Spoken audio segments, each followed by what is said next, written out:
Good morning বন্ধুগণ, দেখুন আমি কিভাবে এগ রোল বানাচ্ছি। আটাটা ঠিক এইভাবেই রাখতে হবে। তারপরে স্টেজ হচ্ছে এইটা, এরপরে এটা আমি দিলাম এইখানে। এবার আপনারা দেখতে থাকুন আমি এটা কিভাবে বানাচ্ছি। দেখতেও ভালো লাগবে, খেতেও অতটাই সুন্দর হবে।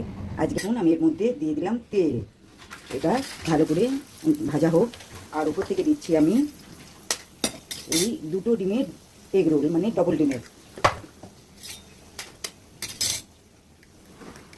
এই দেখুন, দেখেছেন? আপনারা দেখতে থাকুন, ধীরে ধীরে আমিও করতে থাকি।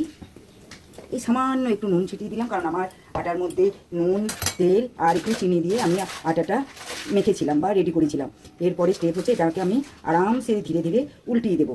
দেখুন কেমন করে উল্টাচ্ছি। এই দেখুন, দেখেছেন? এবার দেখুন আমার এই পিঠটা কত সুন্দর হয়েছে, দেখতে পাচ্ছেন আপনারা? ভালো লাগছে না? এবার বুঝতে পারবেন ক্ষমা এগ রোল বানাইতে পারে নাকি।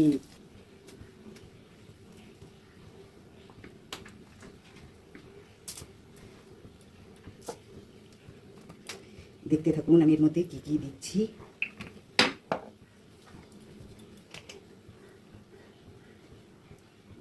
সস, এটা হচ্ছে কাসুন্দি। আর এরপরে আমি দিচ্ছি চাট মশলা। এবার আমি অল্প একটু নুন দিলাম। এরপরে আমি দিচ্ছি চাট মশলা।